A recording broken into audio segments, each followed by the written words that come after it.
Gold in California. In 1849, all of us in Columbia were reading about it in the papers. I was 28 and wanted to make my fortune.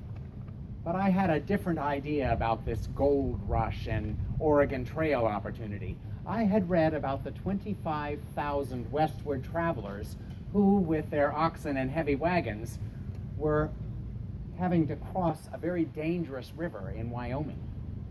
So I gathered materials and laborers, and we left Columbia in late March of 1850 to follow the Platte River beyond St. Joseph.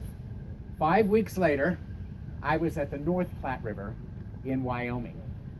I found what I expected to find: 300 wagons with 6 oxen each, waiting in a 3-day line for the Mormon ferry.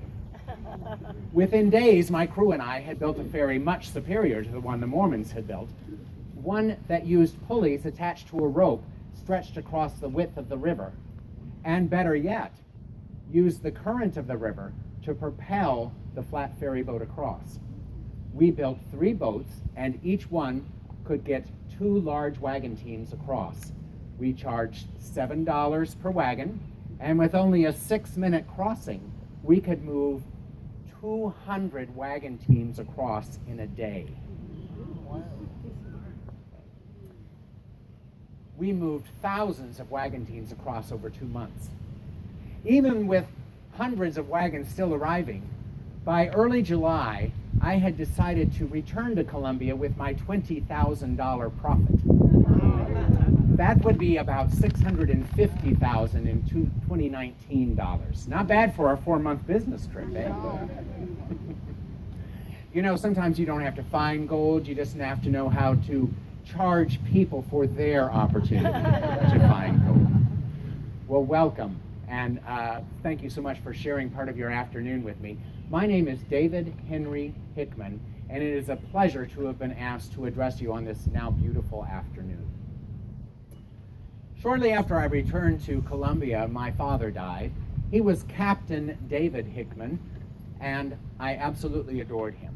I am a devout Baptist, and I knew that it was both a blessing and an opportunity to continue the work of my father.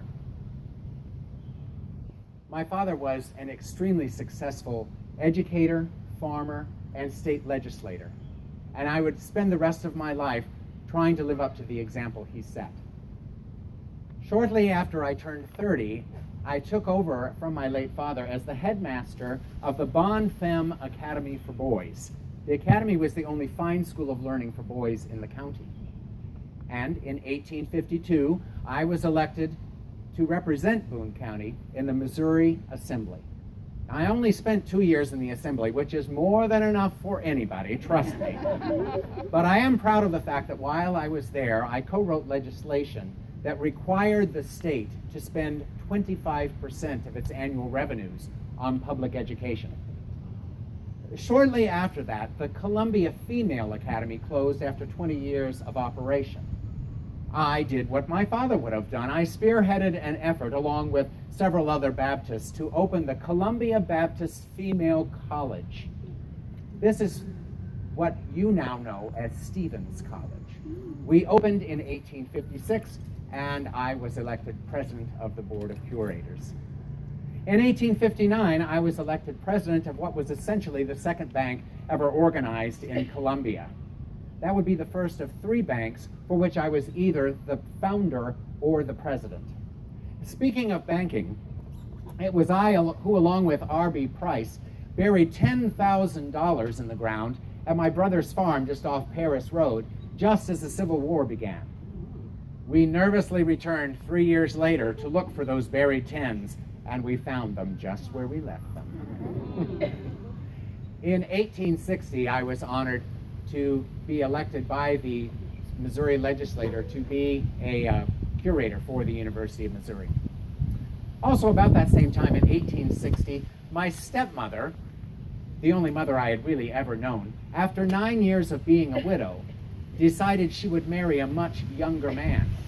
My friends and I knew he was marrying her just for the fortune that my father had left her.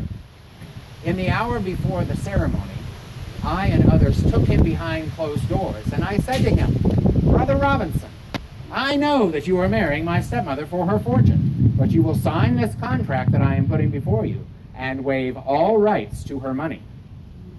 Well, he signed it, having no choice in the matter, but my stepmother would have the last laugh.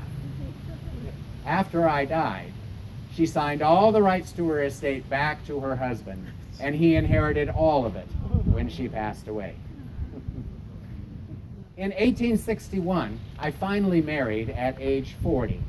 Anne Bryan, buried here, was 22 years old, and we would have 2 beautiful daughters.